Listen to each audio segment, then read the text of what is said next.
Tu trouves ta belle-mère invasive, toujours présente, envahissante, limite toxique.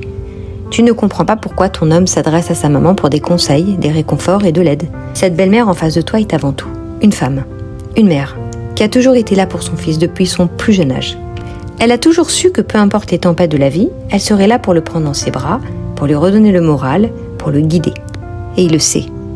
C'est ainsi qu'il vit depuis toujours. Pour lui, rien de plus normal.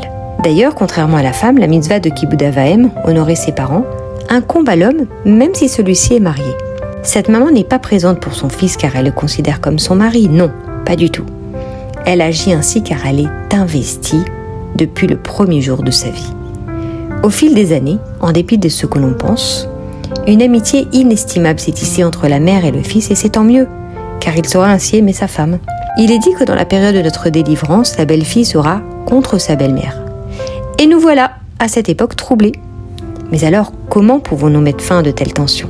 Cela commence par le changement. Un changement qui touche à la fois l'esprit personnel, je change mon angle de vue, même si cela paraît étrange, mais aussi par un changement de gouvernance, car il faudra obligatoirement changer des choses pour que l'on parvienne à une société différente. Prenons l'histoire de Ruth, héroïne d'une autre époque, pour mieux comprendre ses relations belle-mère-belle-fille. Pourquoi a-t-elle mérité d'être l'arrière-grand-mère de David Améler ? Quelle est cette force qui l'a poussée à rester aux côtés de Naomi, sa belle-mère, après la mort de son mari, la laissant sans enfant ? Pourquoi a-t-elle adopté le judaïsme au lieu de retourner à sa propre famille princière originaire de Moab ? C'est que Ruth possède une sagesse profonde. Elle se détachait des pensées négatives et cherchait à comprendre le lien naturel et profond qui unissait une mère à son fils. Elle observait l'âme de sa belle-mère, la profondeur de son amour. Elle ne jugeait pas sa belle-mère et n'interprétait pas ses actes. Elle avait du respect pour cette femme plus âgée qu'elle. Pour elle, Naomi ne lui voulait pas de mal. C'est avec cet état d'esprit que je peux accepter la personne en face. Ruth a choisi de demeurer aux côtés de sa belle-mère, de la suivre et de rester vivre auprès d'elle. Non pas parce que Naomi était parfaite, loin de là, mais parce que son âme brillait d'une beauté, d'une justesse et d'une authenticité inégalée. Aucun trésor au monde ne pouvait remplacer ce lien profond qu'elle partageait. Ruth va aller encore plus loin dans cet amour. Elle va accepter de se laisser guider par sa belle-mère quand celle-ci va lui proposer d'aller voir son cousin Boaz, alors chef du peuple juif, dans sa grange pour qu'il l'épouse et lui donne un enfant, afin de faire descendre dans ce monde l'âme du Mashiach. Naomi s'adresse à sa belle-fille en lui disant « Ce n'est pas par mépris que je te parle ainsi. Si c'était moi, je l'aurais fait moi-même. C'est une chose très importante que je te demande là. » Ruth est belle, elle a 40 ans, c'est une femme élégante et digne, de lignée royale, elle plaît au jeune homme et est un parti idéal. Pourtant, elle va suivre le conseil de sa belle-mère et rejoint Boaz, déjà centenaire.